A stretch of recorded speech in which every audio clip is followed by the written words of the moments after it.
So hopefully maybe we'll trump that with Hayden. How you doing? Hayden? Hayden? Yes, yeah, Haven, actually. Oh, sorry, they misspelled. No, that's fine. I just kind of wanted to shed a little light maybe on the last conversation.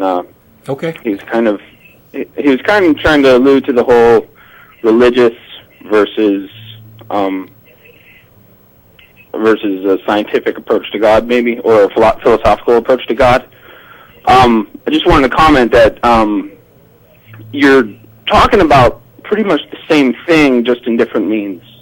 Yeah, I agree. Science search for God or the meaning of the universe would be to understand forces, to understand gravity, to understand cause and effect would be philosophy. The meaning of the universe as it pertains to man, and then the religious aspect, and this is, of course, just my opinion, would be more the mysticism of it and how we can relate to something that we can't even understand. And the way we would do that would be through, like, dreams, through metaphor, through poetry. So I understand what he's doing. Yeah, I understand what you're saying.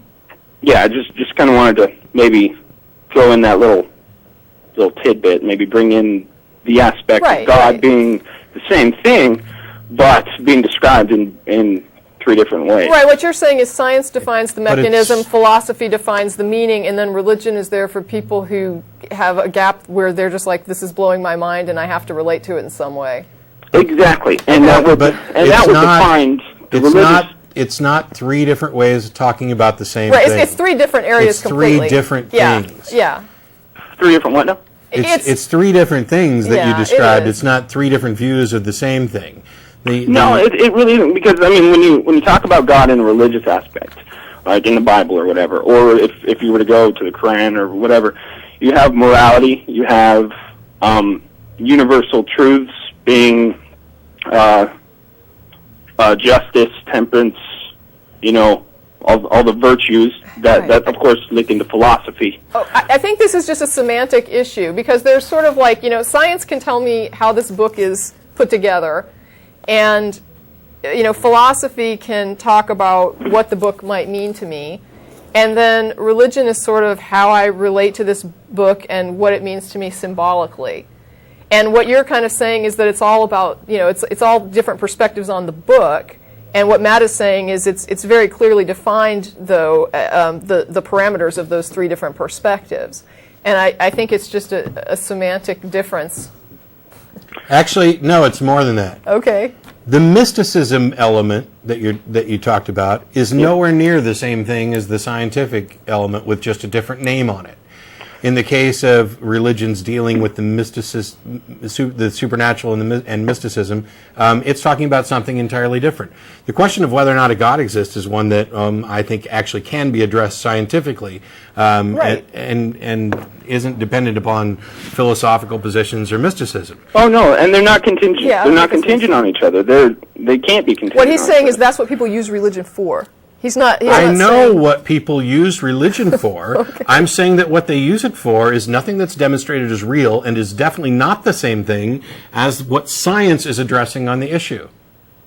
I think earlier you said that it was three ways of looking at the same thing, and I'm saying it's not. Right, it is, in fact, three ways of looking at three different things. Science is looking at what's real. Philosophy is trying to figure out what, if anything, this might mean, but not anything to do with the real. And the mysticism aspect is talking about something completely different, something that cannot be demonstrated, that doesn't manifest, that isn't in any way real. I beg to differ. Something that's not observable. I would say that you saying something that's not real, that's subjective, because... No, it's not. Reality is not subjective. No, it clearly is. Otherwise, and I'm gonna no, it's not. The reason why I'm kind of so into this right now is the whole the experiments in Geneva with the proton accelerator thing gonna be fired off pretty soon. They're looking for things that they found in theory, but they can't observe them. That doesn't have anything to do with reality being objective. That's the difference between... No, it does, because you're saying that No, you're saying that God is for not. Christ's sake, let me talk. It doesn't have anything to do with reality being subjective. The fact that we have theoretical particles and now we've devised an experiment in order to try to find out if these things manifest in reality, that is science being applied. It is not at all what you're describing. Well, the thing is, if we had science, if we had a scientific experiment to demonstrate, to have God actually manifest, then of course we would, but we don't. We just have evidence. And Right. Evidence, And for those laws things of that nature, the evidence being universal truths in philosophy, evidence being miracles occurring. And I use those three things just to encompass, again, science, philosophy, and religion. You know what I mean? So we're looking at the evidence. We're not looking at God. No. Are you We're saying that the something we people who haven't- believe it are considering this as evidence? Or, I mean, like, for example, I don't believe miracles occur, but I know that there are people who do, and I'm trying to, I guess in my mind, I would like to know whether you're asserting that the evidence for God consists of miracles, or whether you're asserting that the evidence for God who believe in God consists of things they consider miracles. I'm saying the evidence of God would be that I'm actually sitting here, that I can, that I can be Okay, you speaking. lost You're me. done. You're done. Yeah, Sorry. you lost my support right there.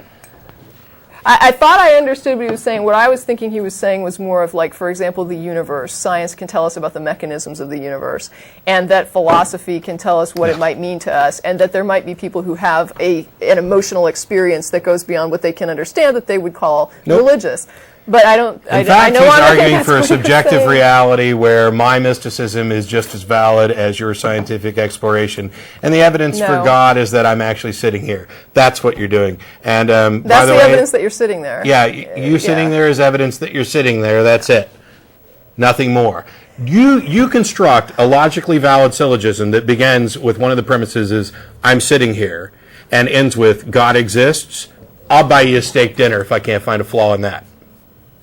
I might even buy you a house And if there's I can't the find a email flaw address with that to send one. it to. There's the email address at the bottom of your screen, tv@atheist-community.org. Do we even have Send time? in your syllogisms. Prove that God exists.